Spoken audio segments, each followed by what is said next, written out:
and Terena, our family's quiet helper. R. Cheston. Well, for being here. My father's voice drifted through the ballroom of the Drake Hotel. Casual and dismissive. Like he was thanking a caterer for refilling the ice. The clinking of crystal glasses rippled through the room as 300 of Chicago's elite chuckled politely. I stood near the kitchen doors, holding a glass of lukewarm water, watching my father, Robert, raise a toast to my younger sister.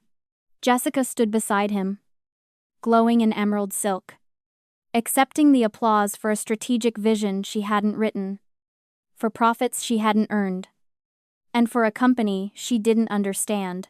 Vanguard Logistics was celebrating its best quarter in history. Robert called it the dawn of a new era. Jessica called it her personal triumph. I called it Tuesday, because, while they were busy ordering champagne and practicing their speeches, I was the one who had rerouted the entire Midwest grid from a basement office they barely visited. My father's eyes skimmed over me, empty and bored, before snapping back to the crowd. He didn't see his daughter. He saw a piece of furniture that was slightly out of place. He saw the slow one, the disappointment, the quiet helper. He had no idea I was holding the match that would burn his entire kingdom to the ground. Before we dive deeper, I have a question for you. Have you ever been the smartest person in the room, yet treated like you were invisible? Drop a yes in the comments if you know exactly how that feels. For 5 years, my office was a windowless storage room in the basement of Vanguard's Chicago headquarters. The air always smelled like ozone and stale coffee. And the only sound was the low, steady hum of the server racks against the far wall. To my father, this room was a kennel where he could keep his slow daughter employed, but out of sight. To me, it was a sanctuary. My official job title was Data Entry Clerk. Salary, $48,000 a year. My actual job, the one I did between filing invoices and fetching Jessica's dry cleaning, was running the entire company. I have auditory processing disorder. When people speak too fast, the words scramble before they hit my brain. My family called it stupidity. My teachers called it a learning disability. But in the silence of that basement, I realized it was a trade-off. I couldn't process casual conversation, but I could process systems. I didn't see shipping routes as lines on a map. I heard them. The logistics grid was a symphony. And when a truck sat idle in a depot in Ohio, or a container ship stalled in the Atlantic, I heard a discordant note. A glitch in the rhythm. 2 years ago, Vanguard was bleeding cash on the Midwest corridor. The Chicago Saint Louis route was a logistical nightmare, costing the company millions in fuel and overtime. Robert hired 3 different consulting firms. They all failed. I stayed late for 3 weeks. I didn't use their software. I used the raw data. I reorganized the distribution hubs, factored in traffic patterns the algorithms missed, and synchronized the fleet schedules. I turned a chaotic mess into a perfect loop. I placed the finalized Midwest optimization protocol on my father's desk at 6 in the morning. When the quarterly reports came out, Vanguard had saved $4 million in logistics costs.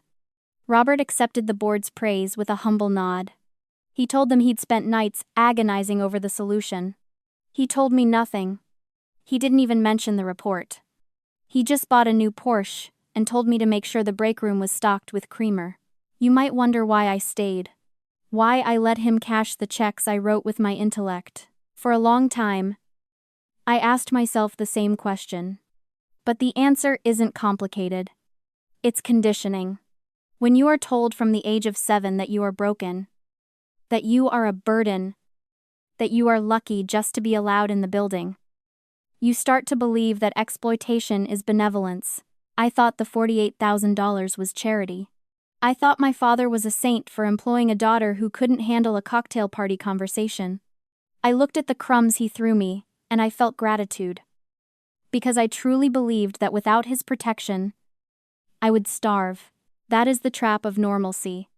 They don't chain you up, they just convince you that the cage is the only place you're safe. I spent my 20s building his empire from the dark, convinced that the light would burn me if I ever stepped out. I was wrong. The light didn't burn me. It woke me up. 1 week before the gala, the intercom on my desk buzzed. It was the first time in 5 years it had ever been used. My father wanted to see me in his office. The elevator ride to the 42nd floor felt like ascending into a different atmosphere. The air up here was thin and smelled of expensive leather and ambition. Robert sat behind a desk the size of a small boat, flanked by floor-to-ceiling windows that turned the Chicago skyline into his personal wallpaper. He didn't look up when I walked in. He just slid a manila envelope across the polished mahogany. "We're making some changes, Raina," he said, his voice smooth, practiced. "Jessica has a new vision for Vanguard. She wants a team that projects dynamism, energy." He paused, waiting for me to catch up. He always left these gaps in his sentences, little pockets of time for my slow brain to process his brilliance. "You've been a great help with the filing," he continued, erasing 5 years of logistic architecture with a single wave of his hand.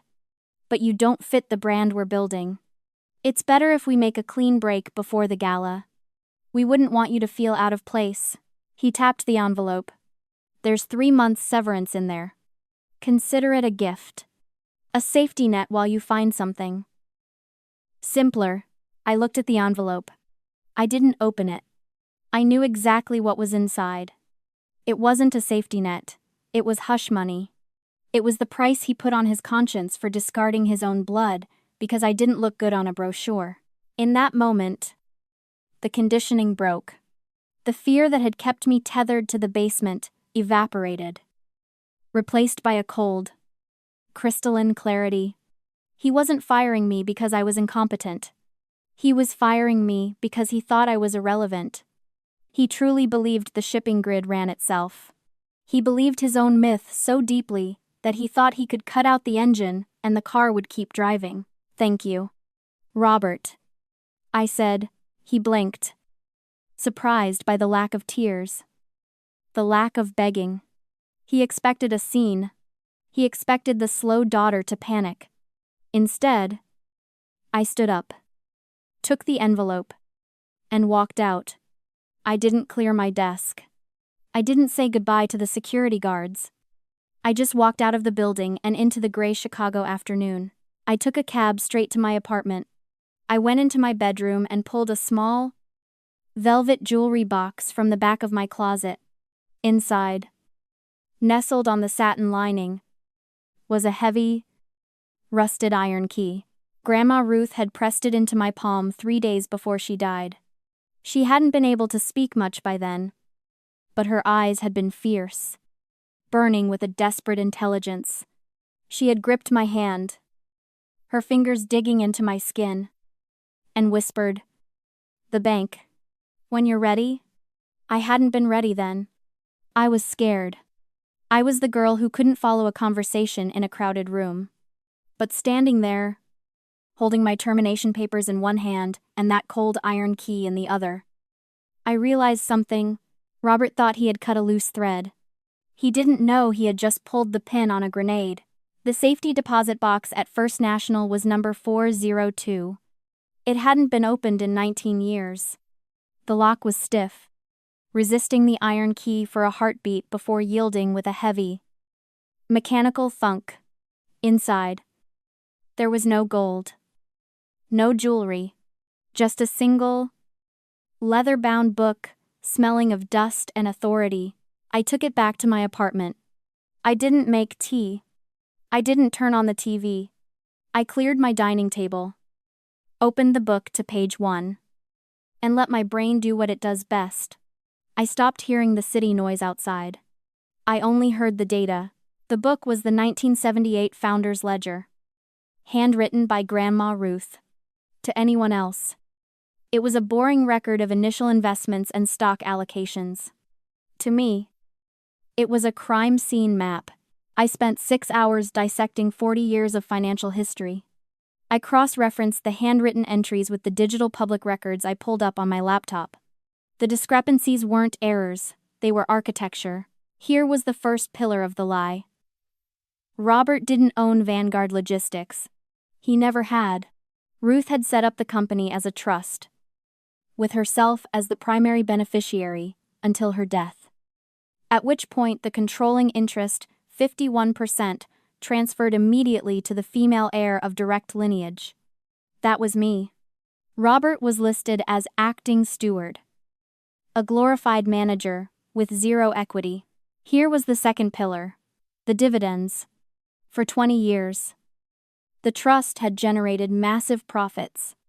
According to the ledger, those funds were supposed to accumulate in a compound account for the heir. But when I hacked into the routing numbers listed in the back of the book, the account was empty. I traced the wire transfers. They were a spiderweb of panic. Every time Robert made a bad investment, a failed expansion in Asia, a luxury condo development that went bust, he raided the trust to cover his losses. He wasn't a business tycoon. He was a gambler playing with stolen chips. He had stolen $47 million from me. I sat back, the silence of the room buzzing in my ears. For decades, I had been afraid of my father. I had viewed him as a monolith, a force of nature that I had to survive. But looking at the math, the terrifying giant shrank down to a manageable size. Power is often just a trick of perspective. It relies on the silence of the victim to maintain its illusion. Robert was a paper tiger.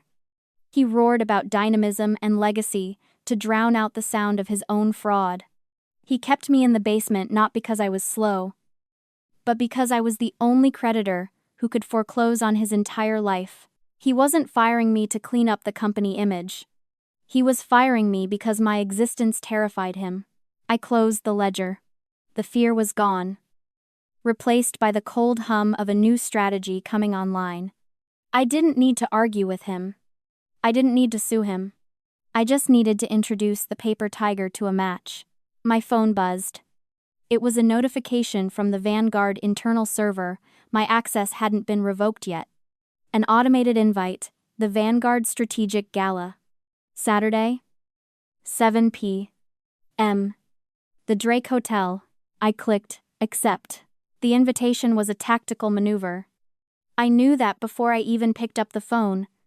Robert called me 2 days before the event. His tone dripping with that specific brand of corporate benevolence he reserved for potential liabilities. "Raina," he said, "your mother and I were talking. We don't want things to be awkward. You're still family.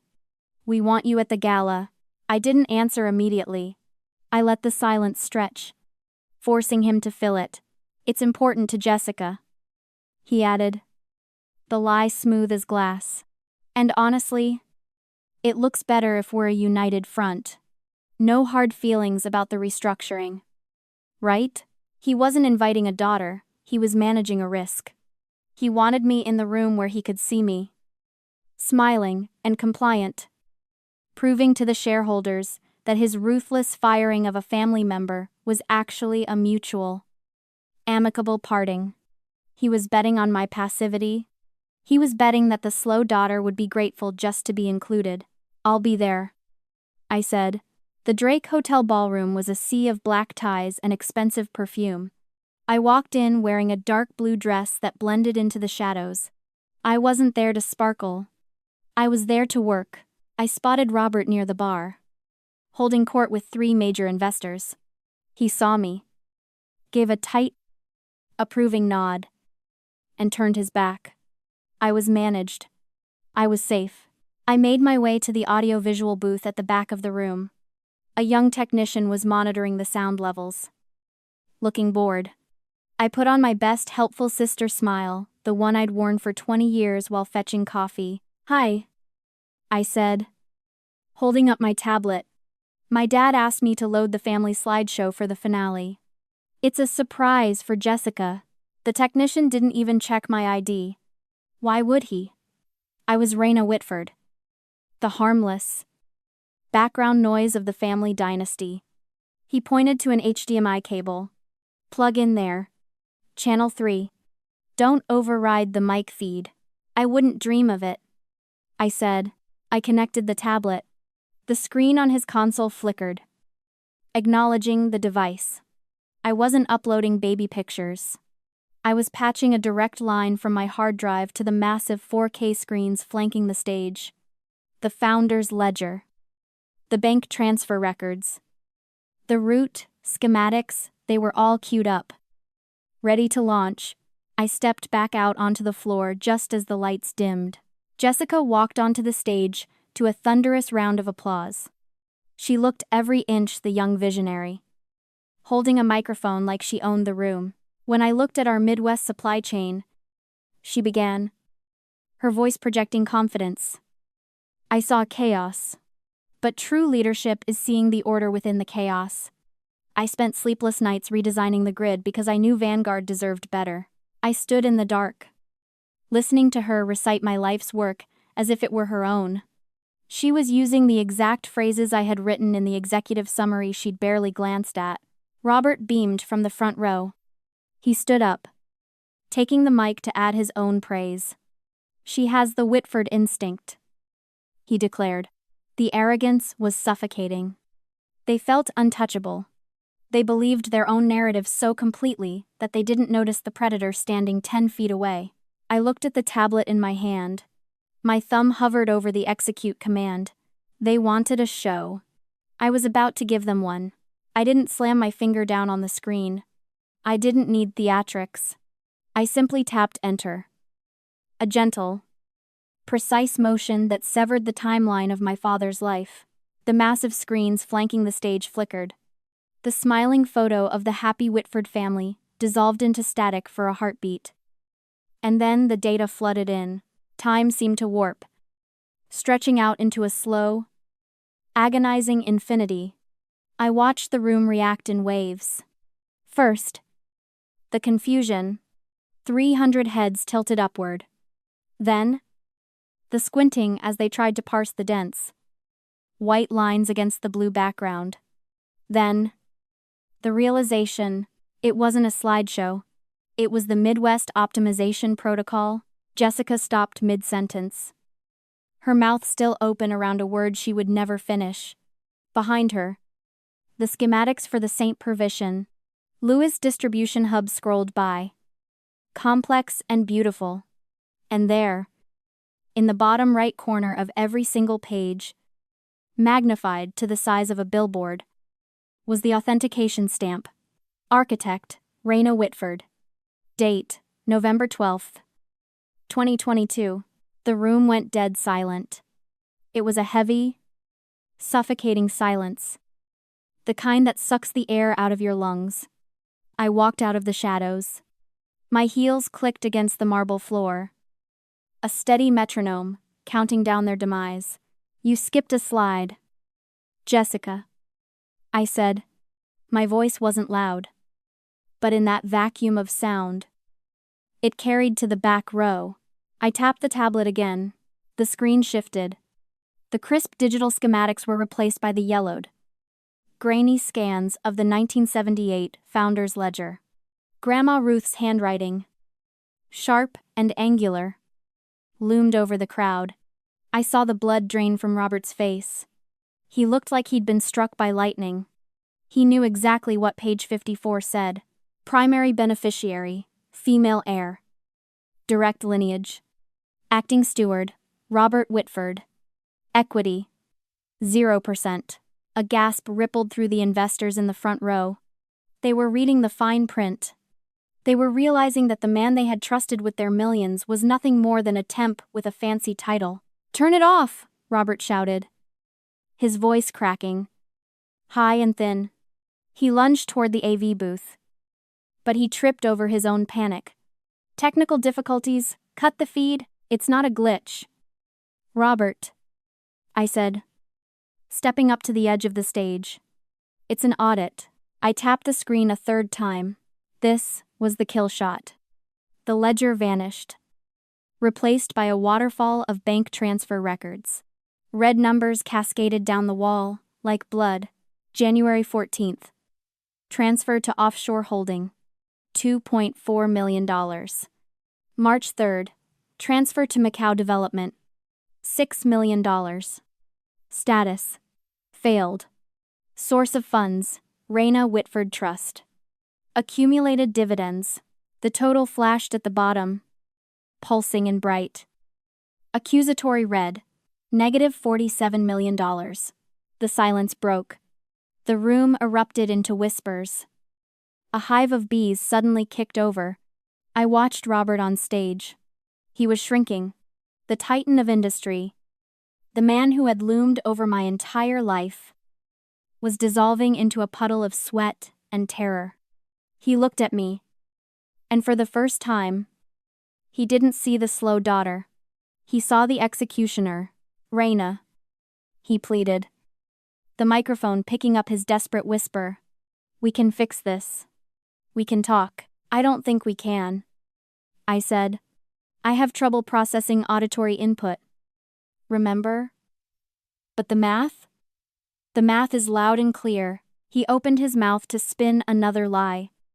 To blame an accountant. To blame a glitch. But the double doors at the back of the ballroom burst open. The instant interruption rule came into effect. There was no transition. 1 second. Robert was begging. The next. Mr. Thomas, our family's ancient, stoic lawyer, was marching down the center aisle. He wasn't alone. Flanking him were 4 men and women in windbreakers that said FBI. Mr. Thomas stopped at the foot of the stage. He didn't look at Robert. He looked at me and gave a barely perceptible nod. Robert Whitford, the lead agent, announced, his voice cutting through the murmurs. We have a warrant for your arrest on charges of federal wire fraud, embezzlement, and securities fraud. Jessica dropped the microphone. The feedback squeal was the only sound in the room as agents moved up the stairs. They cuffed Robert's hands behind his back. The man who cared more about his image than his own blood was marched out through a gauntlet of the very people he had tried to impress. The gala was over. The grid was reset. And I was the only one left standing. The 42nd floor looks different now. I stripped it down to the studs. I removed the heavy velvet curtains. The imposing mahogany desk that was designed to make people feel small. And the liquor cabinet Robert used to toast his own ego. My office isn't a throne room anymore. It's a command center. I installed floor-to-ceiling glass whiteboards and a localized server node right next to my standing desk. The air doesn't smell like old leather and fear. It smells like clean electricity and progress. Robert is currently awaiting trial at the Metropolitan Correctional Center. His lawyers are trying to plead insanity, claiming he was under duress. The evidence I provided suggests he was just under the impression he'd never get caught. Jessica moved to Florida quietly. Last I heard, she was working as a junior consultant, learning the hard way that a title doesn't mean much without the competence to back it up. This morning, the mailroom delivered a letter with my mother's handwriting on the envelope. It was heavy. Expensive cream stock, the kind she used for thank you notes after parties she couldn't afford. I didn't use a letter opener. I tore the end. Raina. Darling. It began. We're family. People make mistakes. Your father is suffering. We need to stand together. There was no apology. There was no accountability. Just a request for a wire transfer, disguised as a plea for unity. She wanted to know if I would cover her legal fees for the upcoming civil suits. I didn't feel angry. I didn't feel sad. I walked over to the shredder in the corner, an industrial-grade model I picked out myself, and fed the letter into the teeth. The machine hummed. A short, efficient sound. And then silence returned. I didn't need to reply. My silence was the answer. I walked to the window. Below me, the Chicago harbor was alive. I could see the container ships moving in the gray water, guided by the invisible grid I had built in the dark. They moved with purpose. They moved with precision. They moved slowly. For 29 years, my family told me I was slow. They used that word like a weapon. a heavy stone to weigh me down. They equated speed with intelligence, noise with power. They didn't understand that velocity without direction is just a crash waiting to happen. If you are listening to this, and you are the one in the corner, the one they talk over, the one they dismiss, listen to me. They call you slow because they are terrified of your pace. They run in circles, making noise, burning fuel, going nowhere. You are moving in a straight line. You are observing. You are building. You are seeing the cracks in their foundation that they are too busy shouting to notice. Don't let them rush you. Don't let them convince you that your silence is a defect. It is your armor. It is your vantage point. While they are performing, you are planning. And when the time comes to move, you won't need to shout. You'll just need to press enter. I turned back to my screens. The logistics grid was glowing green, efficient and perfect. I wasn't the slow daughter anymore. I was the architect. And for the first time in my life, I was right on time. If this story reminded you that your worth isn't defined by those who can't see it, share this video. You never know who needs to hear that their weakness is actually their greatest strength. Thanks for watching.